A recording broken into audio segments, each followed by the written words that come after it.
Em 1985, Paul McCartney perdeu algo que nunca deveria ter perdido: as próprias músicas que ele havia escrito. Ele as perdeu para um homem de 26 anos, com quem ele mesmo havia ensinado como funciona o negócio. E esse homem pagou 47,5 milhões de dólares pelo catálogo de músicas mais valioso do mundo. E em 1985, isso já era uma fortuna. E em 2016, aquele mesmo catálogo foi vendido por 750 milhões de dólares. Mas quando esse homem morreu em 2009, ele estava com 500 milhões de dólares no vermelho. Michael Jackson. Todo mundo acha que conhece essa história. O rei do pop, Thriller, Moonwalk, controvérsias e a sua morte. Bem, tudo o que nós sabemos são apenas fragmentos. Mas existe uma versão dessa história que quase ninguém conta. E não porque é segredo, mas porque é complicada demais para caber nos tabloides. Michael Jackson foi o maior artista de entretenimento do século XX. Bem, isto ninguém pode negar. Mas ele também foi algo que poucos associam ao seu nome. Ele foi um dos estrategistas financeiros mais audaciosos da história da música.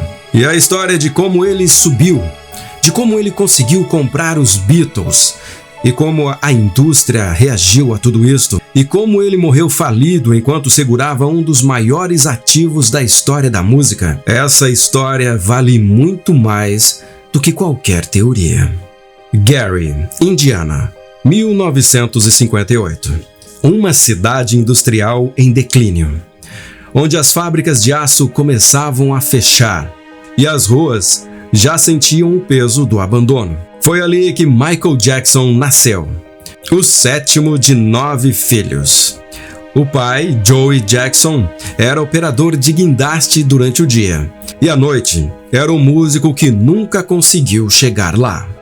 E foi com os filhos que ele tentou realizar o que a vida não havia dado para ele. Os ensaios começaram quando Michael Jackson tinha apenas 5 anos.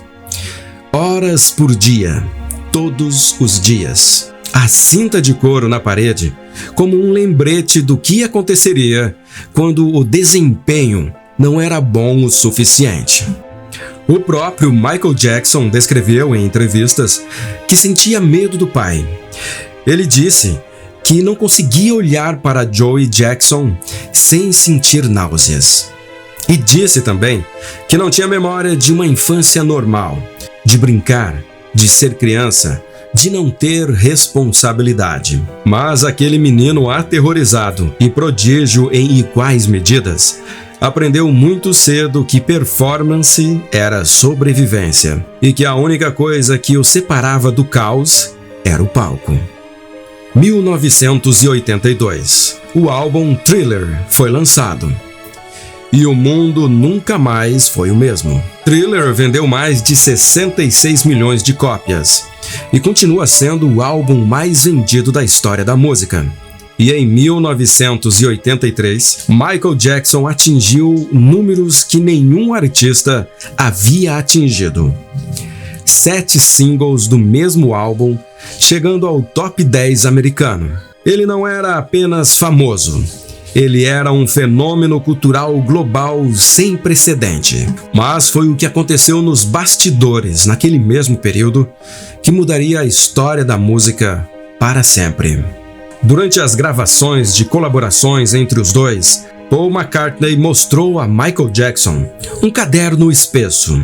Nele, havia cópias dos direitos de músicas que ele havia comprado ao longo dos anos. E ele explicou, com toda a naturalidade do mundo, como funciona o mercado de publicação musical. Quem é o dono das músicas recebe cada vez que elas são tocadas, usadas, licenciadas. E isto para sempre. Michael Jackson ouviu isto e disse em tom de brincadeira que um dia compraria todas as músicas de Paul McCartney. E claro, Paul riu. E em 1984, Michael Jackson foi informado por seu advogado, Joe Branca, que o catálogo da ATV Music estava à venda.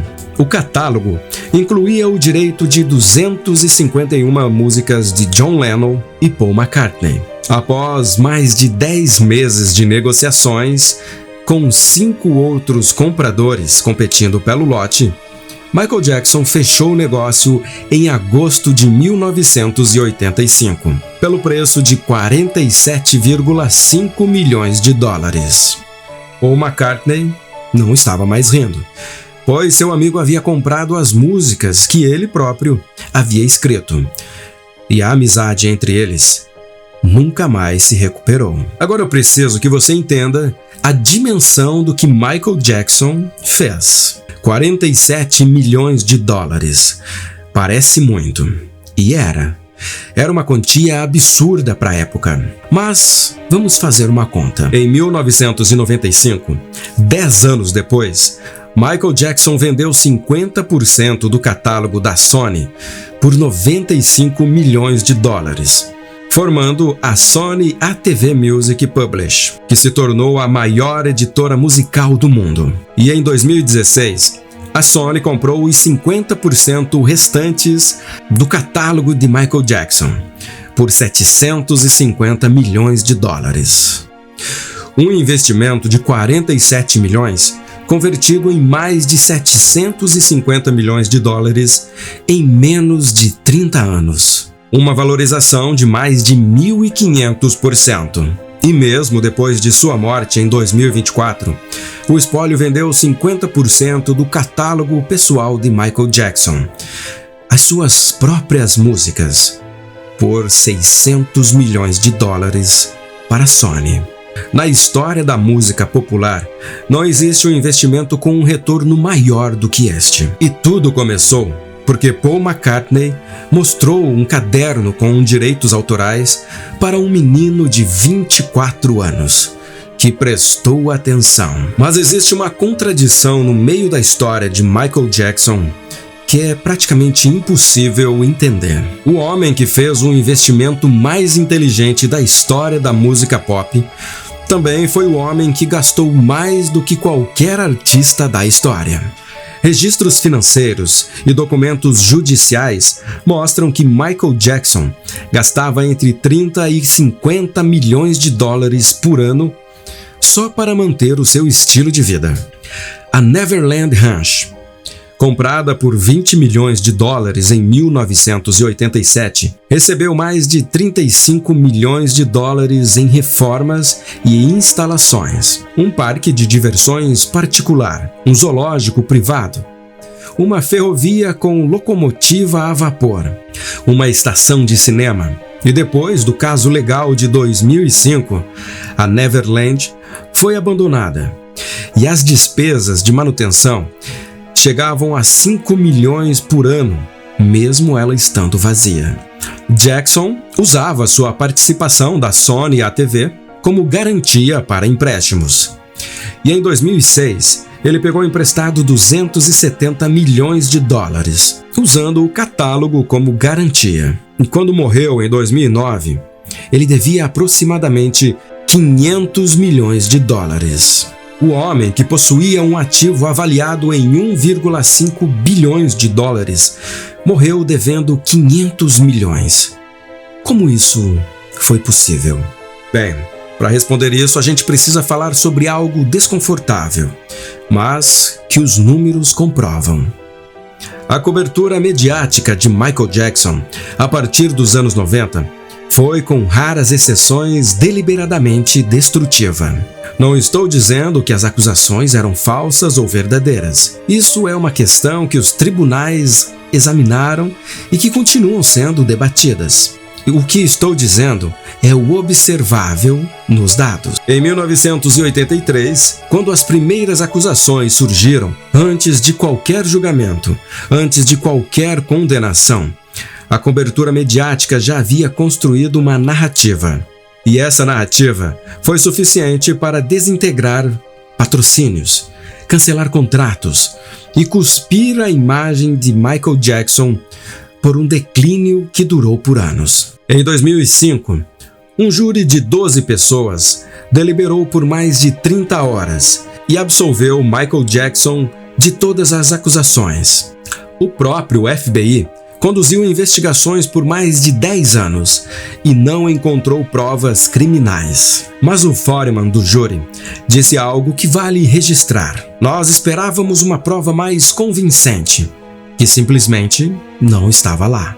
Michael Jackson foi absolvido e nunca mais se recuperou, porque a narrativa já estava construída.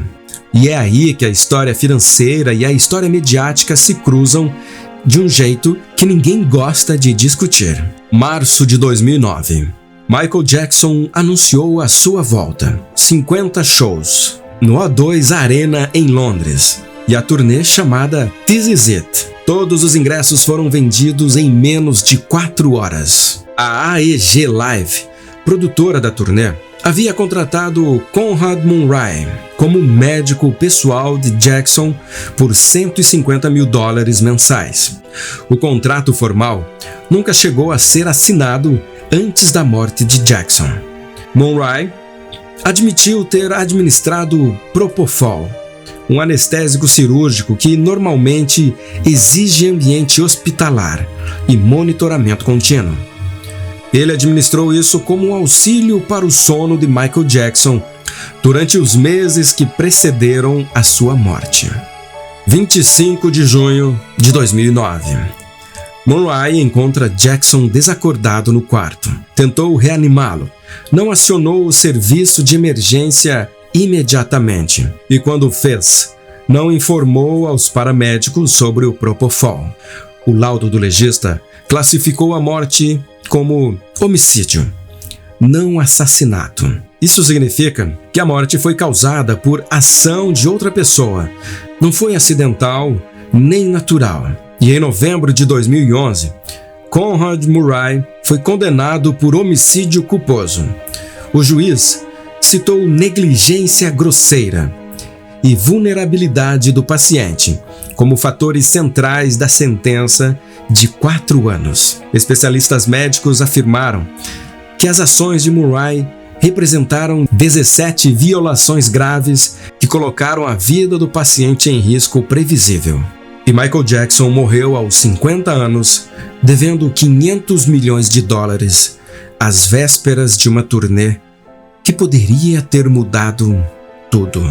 Agora vem a parte que eu acho mais perturbadora dessa história. Quando Jackson morreu em 2009, os credores circundavam o espólio. A expectativa era de liquidação forçada de ativos para pagar as dívidas. O que aconteceu a seguir foi uma das maiores reversões financeiras da história do entretenimento. Em 2016, o espólio de Jackson arrecadou $825 milhões em um único ano, o maior valor já registrado pela Forbes para uma celebridade morta. E de 2009 a 2023, o espólio gerou mais de $2,4 bilhões em receita total. As dívidas foram inteiramente quitadas. Hoje, o espólio vale estimados $2 bilhões. Os filhos de Jackson já receberam dezenas de milhões em cada distribuição. E em termos puramente financeiros, Michael Jackson foi mais valioso morto do que vivo. E isso levanta uma pergunta que eu não consigo parar de me fazer. Um homem que fez o investimento mais inteligente da história da música pop, que tinha um ativo avaliado em mais de $1 bilhão, que estava devendo 500 milhões, que estava dormindo com anestésico cirúrgico porque não conseguia mais dormir sozinho, que morreu nas vésperas de uma turnê que poderia ter salvado a sua situação financeira. Será que este é o retrato de alguém em paz com a sua própria vida? E existe uma foto que me persegue sempre quando eu penso nessa história. Michael Jackson, sozinho no palco, nos últimos ensaios de This Is It. Um holofote branco sobre ele, o estádio vazio ao seu redor. E ele dançando, como sempre, perfeitamente. Michael Jackson passou a sua vida toda num palco. De criança, porque ele era obrigado, e quando adulto, porque era o único lugar que ele sabia quem era. Ele comprou os Beatles. Ele construiu o maior catálogo musical da história. Ele redefiniu o que significa ser um artista global. E terminou seus dias dormindo sob a influência de anestésico cirúrgico, devendo $500 milhão numa casa em Los Angeles que não era dele. E a pergunta que fica não é sobre conspiração, é sobre o que acontece com o ser humano quando a fama chega antes mesmo dele saber quem é. Porque quando o espetáculo ele é maior do que o homem, o silêncio nunca é o silêncio. E você, o que acha que aconteceu? Um gênio que se perdeu no próprio sucesso? Ou foi a mídia que acabou destruindo com um ser humano que tinha tudo para crescer ainda mais? Deixa aí nos comentários o que você acha. E se você chegou até aqui, aproveite para se inscrever no canal. E caso você queira ver o vídeo antes de todo mundo, basta se tornar membro, pois aqui, toda semana eu abro uma porta que muita gente prefere deixar fechada. Tchau, tchau, e até o próximo vídeo.